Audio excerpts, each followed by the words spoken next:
So thank you being here. We agreed to do it in English, but if you want to switch to French, it will be, I think, no problem for our audience tonight. Je vais faire un effort, un petit effort. It's been 2 years since you've taken the position at Air France KLM. So much has changed in 2 years. At La Tribune, we like to identify the new economic powers who are the key factors who are pushing for change. And for you tonight, especially for corporates, these key factors, we have identified five new powers, and I think you are facing them, and Air France is challenged by those powers. Also, I know that you have a bachelor in economics, so we are in between passionate people of economics. So for you, those challenges are new customers, new Green Deal, new dispute, new innovators, and we talked about it, new governance. That would be the 5 new powers you are challenged with at Air France. Je pense que je vais oublier deux de ces. Non, vous n'oublierez pas, 3, 4, donc si j'ai oublié, tu vas me renseigner. Shall we start with the... Un petit peu en anglais. Premièrement, merci à Eric et Ernst & Young, Jean-Christophe et La Tribune, et Monsieur le ministre et Bruno Le Maire qui n'est pas ici, et Jeanne, merci à vous. And all of you, merci à vous tous. So I'll start out, so I've been at Air France KLM for 18 months now, and it's been a big adventure for me being in France. It's been a lot of new experiences that I have never been through in my life, but they've all been extremely positive. Now I can say that, I'm still here. I was trying to write down these questions really quickly. So I think the first one you said was new economic power. Was that the first one? Okay, so the new economic power. So, I'm in the airline business, so pretty straightforward. We're in transportation. We take people from A to B when there are no strikes. So it was, all of you know the last 6 to 8 weeks in France have been extremely challenging, with buses, with subways, with, railway, as well as the high-speed train, all being on a reduced schedule or completely, stopped 100%. Very happy that our group, and in particular Air France, was in a position to run 100% of its operation every single day throughout that difficult period. So I would say in terms of transformation, and I might go a little bit backward from the questions and the way you positioned it, in terms of transformation, none of this would have been possible without a complete change in the relationship that Air France has with its frontline staff, its salariés. And this was for me, it was the #1 priority when I arrived, was, first of all, the company was in a big crisis with zero trust, zero respect, no transparency, and as La Tribune would know, no confidentiality. All of the everything that was going on inside Air France, I think many of the people in the media knew ahead. So all to say that was #1 priority, and I'm very pleased to say that we're making good progress there. So you've jumped into the news, so I will too. You've recently closed all of your flights from and to China because of the virus crisis, obviously. According to a note provided by UBS, you are with Lufthansa the most exposed airlines to Chinese market and Asia, where you operate a joint venture with 2 Chinese airlines. Will all the economic damages be considered by the group? Your stock is already shaken at the stock exchange Air France. So what would be the damages for the group? It's a little bit soon. So the group has 7.5% of its revenue exposed in Asia. And that's to not just China, it's Japan, it's Thailand, it's Korea, many countries. So far, obviously, we've only shut down our operation into China. We don't expect to shut down operations to any of the other countries.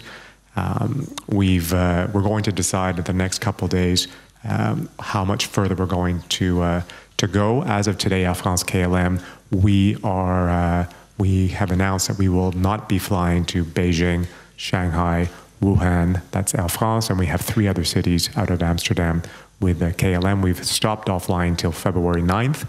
We will decide tomorrow if we're going to extend that shutdown and for how long. There are still quite a few carriers that are serving Beijing and Shanghai, but in terms of the economic impact on the group, it is a little early to say. One thing that is offsetting that economic hit is that the price of jet fuel has come down considerably. So when we look at what our expense is going to be for the future or for the rest of the year in terms of what we were budgeting, it's quite a good saving. So whether that'll be able to offset fully the less or the lower revenue that we're going to see, to be determined. But I think it's a bit too soon for me to comment on that. Keeping the topic on Chinese, behind it's the question of the middle class, which is a new economic power.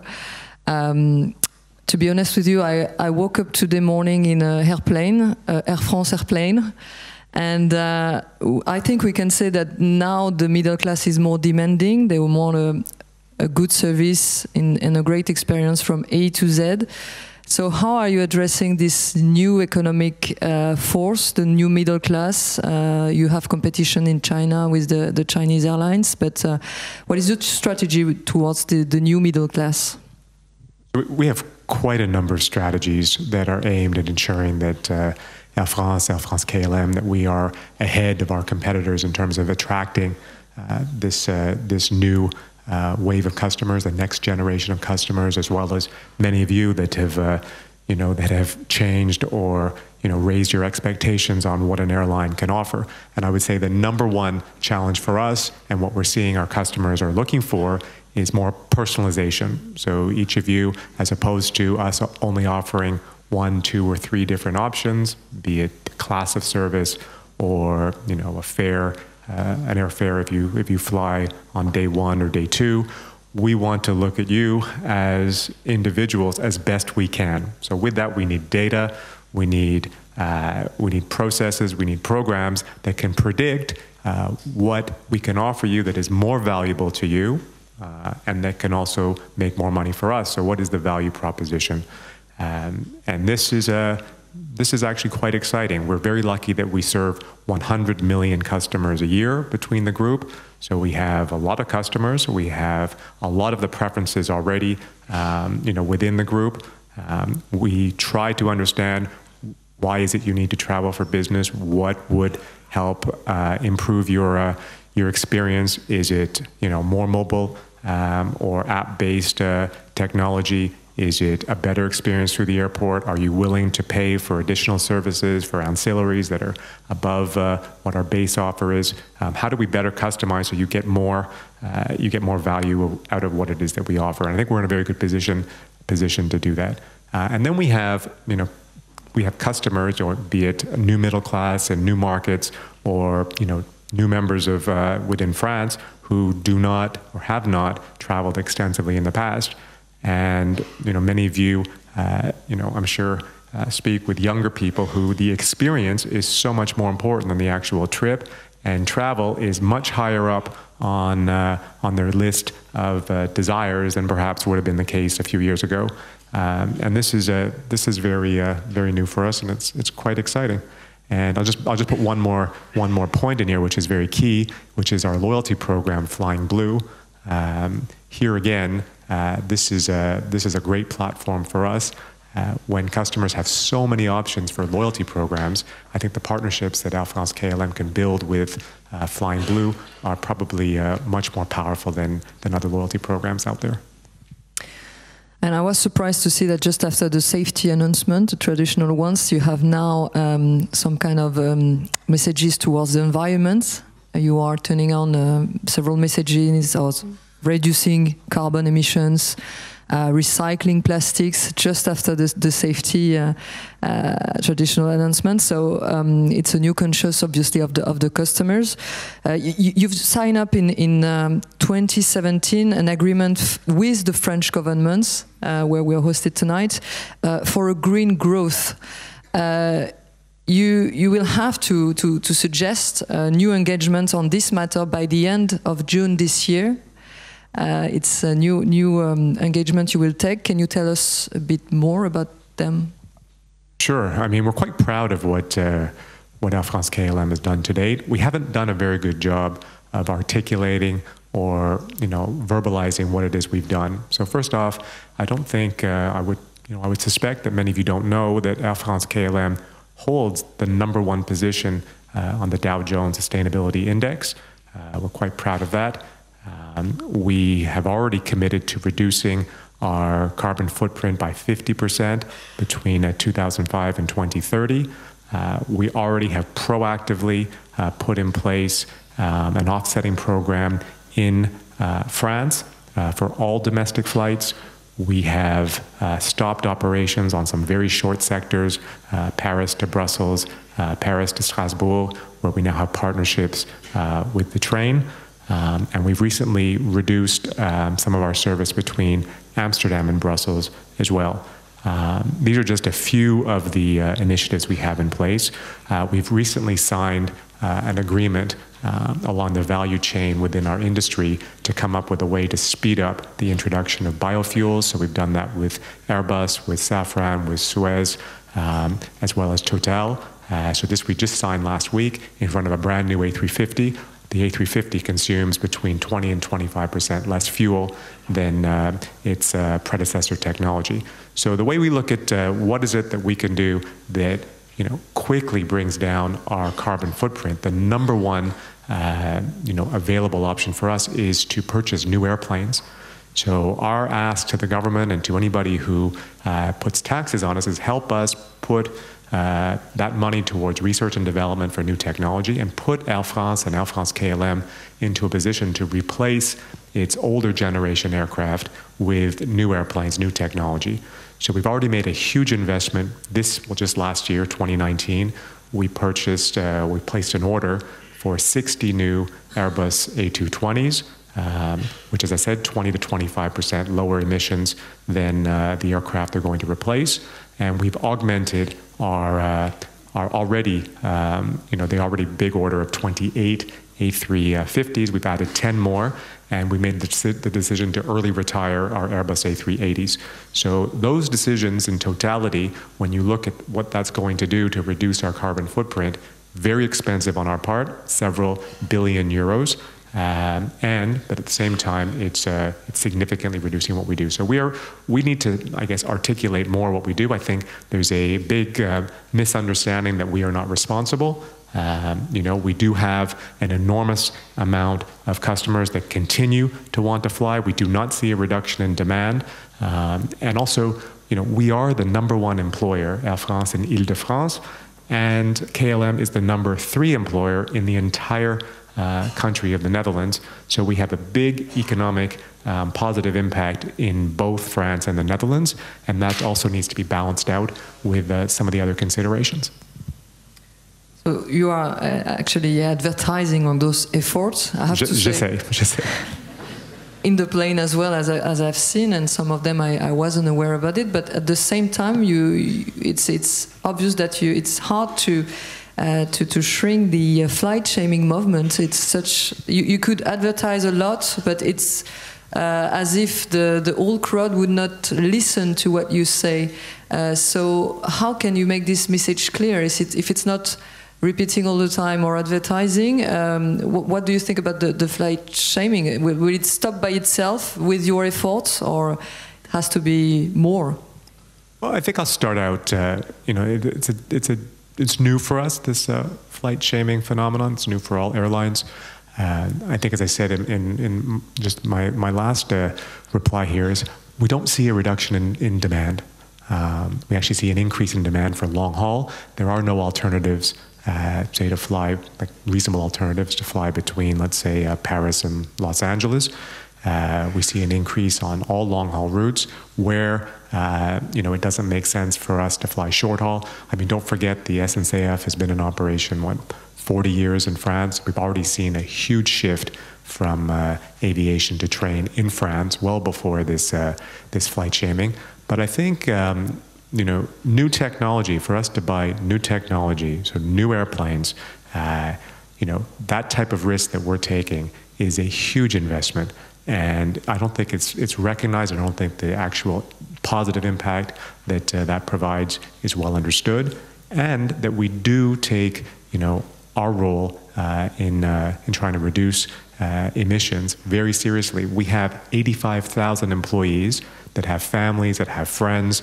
They want to feel like they work in a responsible industry and in a responsible company. We have the number of suggestions I get from my colleagues as to what we can do to reduce our footprint goes far and above what we get from others outside of the company.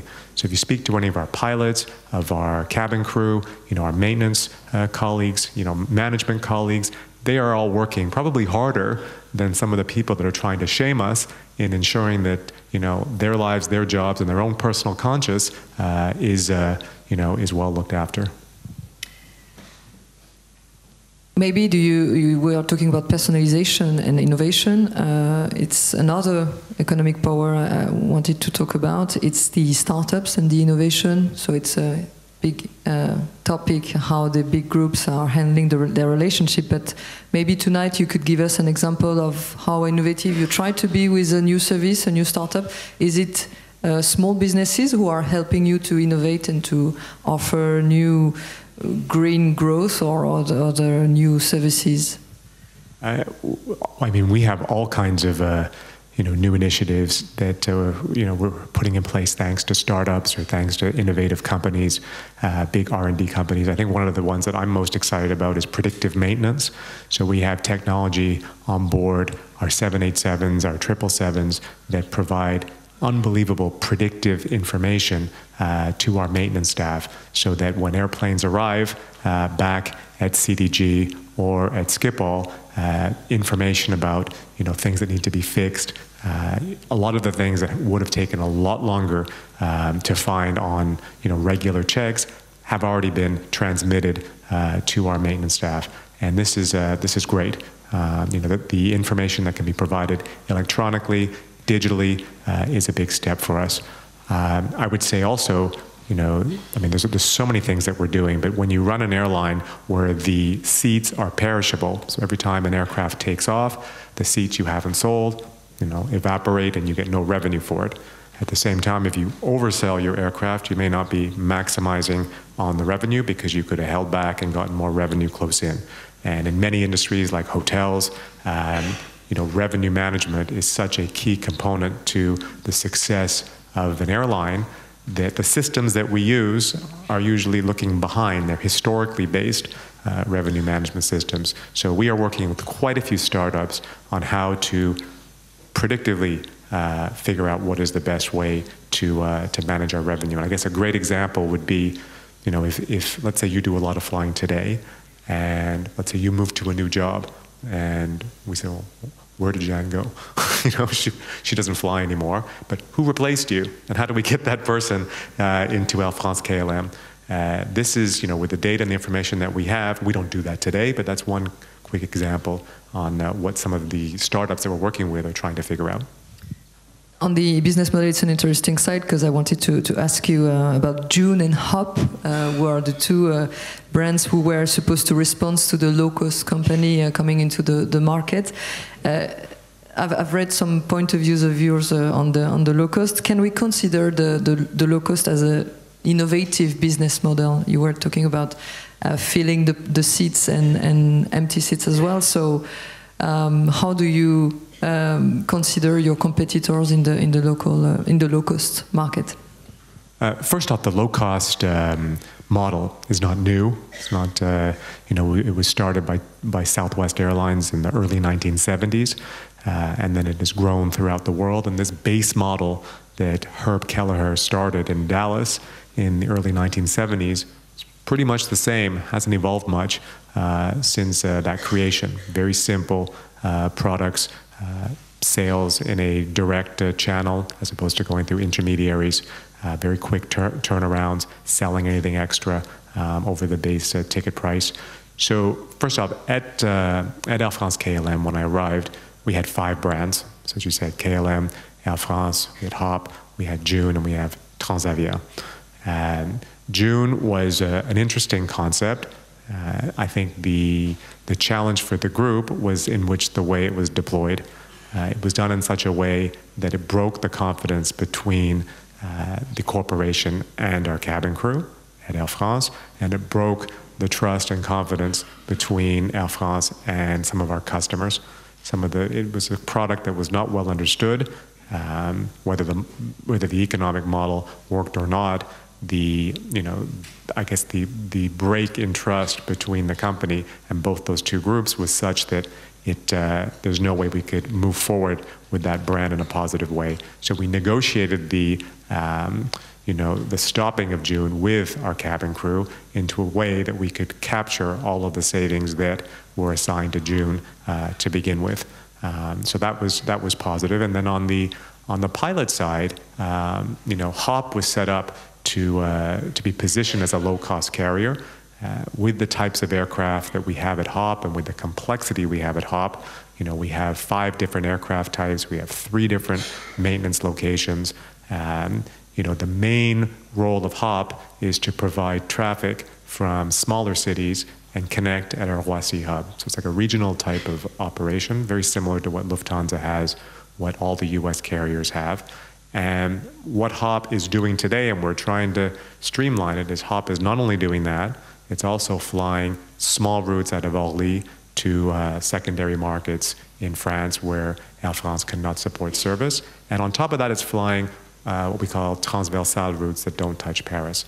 So to have a model that works for all those 3 is difficult. So when you look at Air France in its totality, you say, really there's 2 main objectives for HOP. We need a connector to Air France, and we need routes into Orly. Yes, of course, we have other requirements, but the brand proposition has to be clear for 2 out of the 3 of the objectives. So it was clear for us that it was confusing for customers, especially international customers, and that we needed to settle on one. And like our other competitors, we decided to reverse the branding and make it Air France. And then the last point, because I'm talking a lot here, is Transavia. This was really key. This is the low cost that we have in the Netherlands and in France. And in France, we had a limit of 40 airplanes. And when Transavia was started a few years ago, there was a big strike at Air France, and only 14 airplanes were agreed to with the main union at Air France. Then it was risen to 40 airplanes, another big strike. So we wanted to ensure that we had the flexibility to ensure we participate in the low-cost market. So we've negotiated this year a complete removal of the cap in an amicable way with our pilots, and now we can grow Transavia to whatever number we want. So we got streamlined the offering, 3 brands, Transavia, Air France, and KLM, and ensure we have the flexibility with all 3 brands to do what makes sense. I will take just 1 minute for the final economic power. I wanted to challenge you. It's we don't know you much since 2 years. We try to understand what kind of CEO are you? Are you trying to give back powers to the employees? Are you changing the governance inside? It's really about putting the employees first now and giving him power back. Are you this kind of new CEO? I'll try to do this in the few minutes that we have left. No, I would say, I'm lucky that I work in an industry that, I'm very passionate about, so I can relate to quite a few, of my colleagues. I like every part of our industry. So that, for me, that's just lucky. For me, it's, I'm lucky that I got this opportunity, and I've had that my whole life. It was very clear what I wanted to do when I was young. So as soon as I had the opportunity to work in the industry, it started at 16 when I worked part-time in the summer. So this is the only industry I know. And many people in aviation, especially pilots, this has been their dream since they were, a child to fly. So I work with a lot of people who feel the same way. So that is an immediate connection, and it's not only here at Air France-KLM, it's at most airlines. But what I experienced when I arrived here in France was the level of, I'd say, engagement and pride that Air France employees have, KLM as well, but here in France, I've never seen this before. I mean, it is such a high level of pride, and it's a huge asset, that how can we use that asset in a way that, can make our company stronger? So that's something that, I put a lot of effort into, making sure we have as much engagement as we can, and we do that through transparency. Share as much detail as we can. I don't want our staff to learn about what we're doing outside of the company. I want to make sure we're very, very clear. Try to ensure that our governance model evolved. When I got here, it was not clear how decisions were made. We're a big group. My role now is the head of the group, so I have no unique role with Air France as opposed to with KLM. This is new. We have a third brand that is very clear now. But as you say, what are my unique ways of approaching running Air France-KLM? It's, I said, number one is getting our employees to feel like they are assets. When I arrived, the employees at the group, many of them felt like lines on a P&L. And when you're in a customer service business, it doesn't work. It's the Air France brand, the KLM brand. Both of the brands are extremely powerful. And when you look here in France, we're just doing a study today on a new publishing campaign for the future. Everybody all the agencies that want to work with us, like ourselves, they all are aligned that the Air France brand is the most valuable brand in France and should be much more valuable.